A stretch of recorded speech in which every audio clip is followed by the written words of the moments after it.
2024 ఎన్నికల సందర్భంలో కూడా బీజేపీ, తెలుగుదేశం, జనసేన ఈ మూడు రాజకీయ పార్టీలు కలిపి ప్రకటించినటువంటి ఉమ్మడి మేనిఫెస్టోలో కూడా చాలా స్పష్టంగా ప్రతి ఏడాది జనవరి 1వ తేదీ నాడు ప్రభుత్వంలో ఉన్నటువంటి ఖాళీని భర్తీ చేసేటటువంటి క్రమంలో భాగంగా జాబ్ క్యాలెండర్ని రిలీజ్ చేస్తాము అని చెప్పి ఒక స్పష్టమైనటువంటి హామీని ఇవ్వడం జరిగింది. అంతేకాకుండా ఏడాదికి 4 లక్షల మంది చొప్పున 5 ఏళ్ల కాలంలో 20 లక్షల ఉద్యోగాలు ఇస్తాము ఈ రాష్ట్రంలో ఉన్నటువంటి నిరుద్యోగులకి అని చెప్పి చెప్పడం జరిగింది. వాటితో పాటుగా ఈ రాష్ట్రంలో ఉన్నటువంటి నిరుద్యోగులందరికీ కూడా నెలకి 3,000 రూపాయల చొప్పున ప్రతి ఒక్కరికి కూడా నిరుద్యోగ భృతి ఇస్తాను అని చెప్పి కూడా హామీని ఇచ్చినటువంటి కార్యక్రమం మనం చూసాం. కానీ ఎక్కడా కూడా ఈ హామీలను నెరవేరుస్తూ ఉన్నటువంటి పరిస్థితి మాత్రం కనిపించడం లే. మనం గమనిస్తే ఈ మధ్యకాలంలో శ్రీ లోకేష్ గారు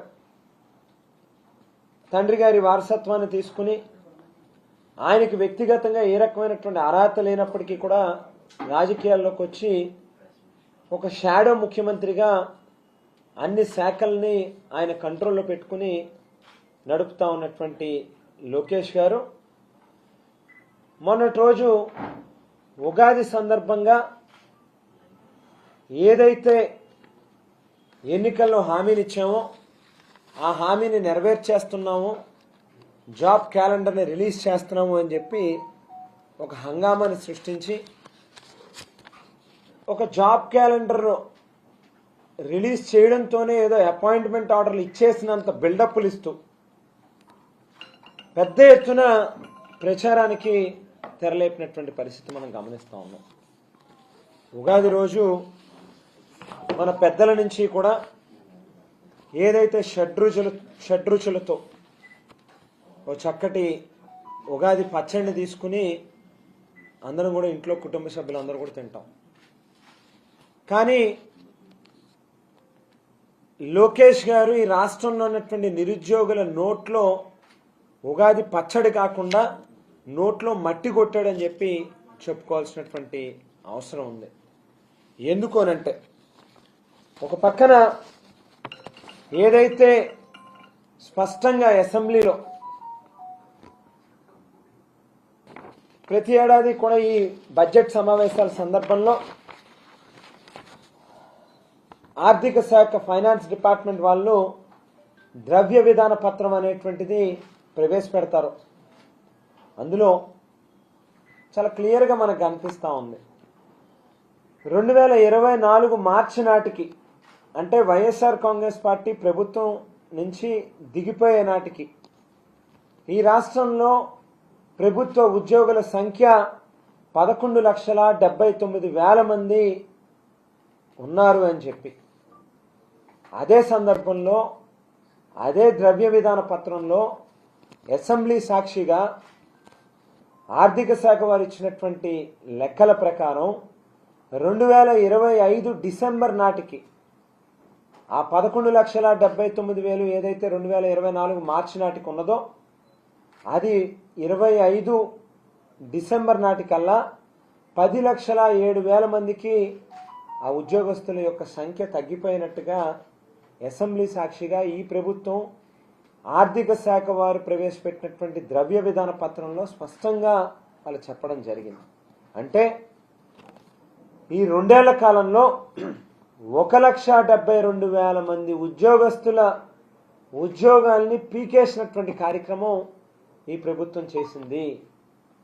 మరో పక్కన ఏదైతే ఎన్నికల సందర్భంలో ఆవేళ జగన్మోహన్ రెడ్డి గారు పేదవాడి యొక్క ఆత్మగౌరవం పెరగాలి, వాళ్ళు ఎవరి దగ్గరికి వెళ్ళి చేతులు జాచి దేహి అని చెప్పి ప్రభుత్వం తాలూకా సంక్షేమ పథకాలను అడుక్కునేటటువంటి పరిస్థితి ఉండకూడదు అని చెప్పి వాలంటీర్ వ్యవస్థని తీసుకొచ్చి ప్రతి ఇంటి వద్దకే తీసుకెళ్లి పేదవాడికి మంచి చేయాలి, దగ్గరుండి దరఖాస్తు చేయించి వారికి అందాల్సినటువంటి అన్ని సంక్షేమ పథకాల తాలూకా ఫలాలని ఏ ఒక్కరికి కూడా పైసా లంచం ఇవ్వాల్సినటువంటి అవసరం లేకుండా పేదవాడి గడప వద్దకి పంపించాలనేటువంటి లక్ష్యంతో వాలంటీర్ వ్యవస్థని తీసుకొచ్చి 2,66,000 మందిని ఆ గ్రామంలోనే ఉన్నటువంటి నిరుద్యోగుల్ని గౌరవ వేతనంగా వాళ్ళకి 5,000 రూపాయలు ఇస్తూ వాళ్ళని ప్రభుత్వంలోకి తీసుకున్నాము. ఎన్నికల సందర్భంలో ఇదే కూటమి నాయకులు చంద్రబాబు నాయుడు గారు కావచ్చు, లేక లోకేష్ కావచ్చు, పవన్ కళ్యాణ్ గారు కావచ్చు, ప్రస్తుతం ఇస్తా ఉన్నటువంటి 5,000 రూపాయలు మీ ఇంట్లో సరుకులు కొనుక్కోవడానికి కూడా సరిపోవు, మా ప్రభుత్వం వస్తే 10,000 రూపాయలకి పెంచుతాము అని చెప్పి ఆ వేళ చెప్పడం జరిగింది.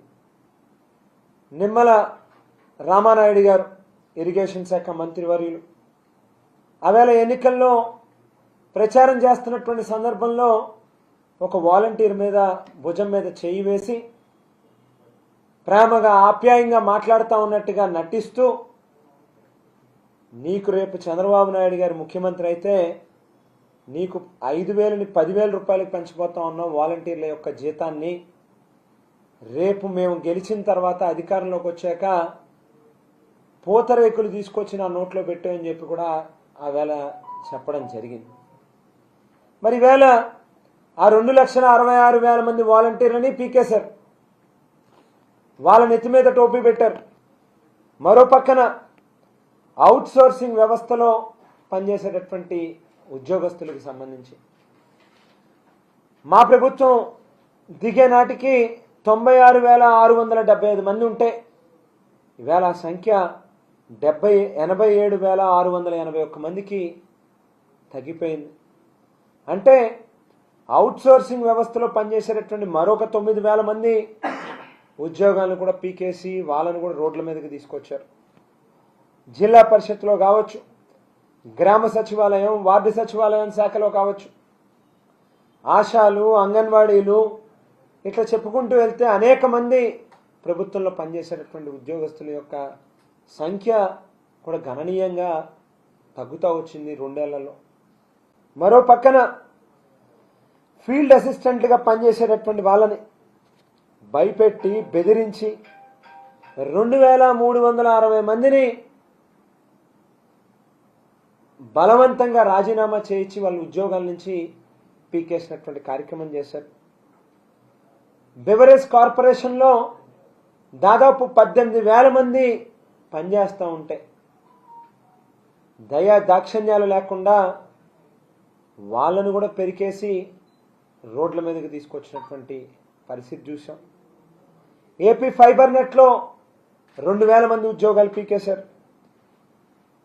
పేదవాడికి ఇంటి వద్దకే రేషన్ అందాలి అని చెప్పి 9,260 మందిని, దాదాపు 10,000 మందిని అగాల ఎండియు వెహికల్స్ ఇచ్చి వాళ్ళకు కూడా కడుపు నింపేటటువంటి కార్యక్రమం చేస్తూ వాళ్ళకు కూడా అవకాశం ఇస్తూ అవేళ రాష్ట్ర వ్యాప్తంగా 10,000 మందిని రిక్రూట్ చేస్తే వాళ్ళ ఉద్యోగాలు కూడా పీకేసి వాళ్ళని కూడా రోడ్డు మీద తీసుకొచ్చేశారు. ఇట్లా చెప్పుకుంటూ వెళ్తే ఏపీ ఎండిసి కావచ్చు, అనేక శాఖల్లో దాదాపుగా 3.5-4 లక్షల మంది పైన వాలంటీర్లను తీసేస్తే కూడా, వాలంటీర్లను కలిపితే దగ్గర 4.5 లక్షల మంది పైన ఉంటారు. 4.5 లక్షల మంది యొక్క ఉద్యోగాల్ని పీకేసి వీళ్ళు ఇచ్చినటువంటి జాబ్ నోటిఫికేషన్లో 10,000 మందిని ఇచ్చారు.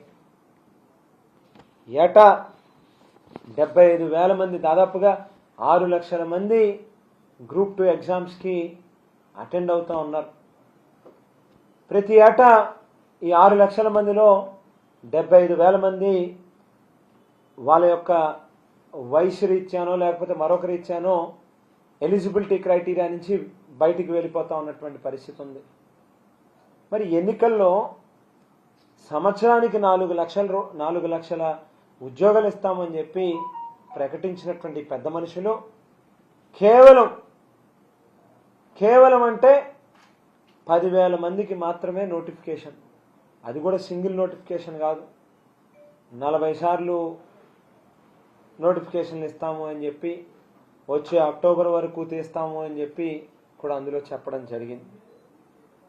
ఈ రకంగా ఏదైతే ఎన్నికల్లో ఈ 3 రాజకీయ పార్టీలు కలిపి జగన్మోహన్ రెడ్డి గారి మీద బురద జల్లి రాజకీయంగా ప్రయోజనాలు పొందాలి, ఎన్నికల్లో ఓట్లు వేయించుకుని ఆ తర్వాత ప్రజల్ని గాలి కొదిలేయచ్చు అనేటువంటి విధానంలో ఏదైతే వీళ్ళు చేశారో, ఈవేళ రాష్ట్ర వ్యాప్తంగా ఉన్నటువంటి నిరుద్యోగ యువత అంతా కూడా తీవ్రమైనటువంటి ఆవేశంతో, ఆవేదనతో, కోపంతో ఈ ప్రభుత్వం మీద ఉన్నారు అని చెప్పి ఖచ్చితంగా చెప్పాలి. ఆవేళ ఒక చరిత్ర, జగన్మోహన్ రెడ్డి గారు ముఖ్యమంత్రిగా ఉన్నటువంటి సందర్భంలో ఏదైతే దాదాపుగా 2019 నుంచి 24 మధ్యలో 6,31,000 మంది కొత్తగా నోటిఫికేషన్లు ఇచ్చి రిక్రూట్మెంట్లు చేయడం జరిగింది. అందులో ప్రధానంగా ఇవాళ పాత్రికా సోదరులందరినీ కూడా మీరు కూడా ఒకసారి కావాల్సితే ఫ్యాక్ట్స్ చెక్ చేసుకోండి. స్వాతంత్రం వచ్చిన నాటి నుంచి, ఈ ప్రభుత్వాలు ఏర్పడిన నాటి నుంచి ఎంటైర్ భారతదేశంలో ఏ రాష్ట్ర ప్రభుత్వంలోని కూడా ఒకటే నోటిఫికేషన్తో, సింగిల్ నోటిఫికేషన్తో 1,34,000 మందిని రిక్రూట్ చేసి గవర్నమెంట్లోకి తీసుకొచ్చినటువంటి కార్యక్రమం గతంలో ఎన్నడూ ఎవరు కూడా చేయలేదు అనేటువంటిది ఈ సందర్భంగా గుర్తు చేస్తా ఉన్నాం. 1,34,000 మందిని సింగిల్ నోటిఫికేషన్ ఇచ్చి గ్రామ వార్డు సచివాలయాల ద్వారా రిక్రూట్మెంట్లు చేసి ప్రతి గ్రామంలోని కూడా ఒక నిర్దిష్టమైనటువంటి కాల సమయంలోపు ప్రజలకి ప్రభుత్వ సేవలు అందాలి అని చెప్పి ఆవేళ గొప్పగా పనిచేసినటువంటి కార్యక్రమం మా ప్రభుత్వం చేసింది.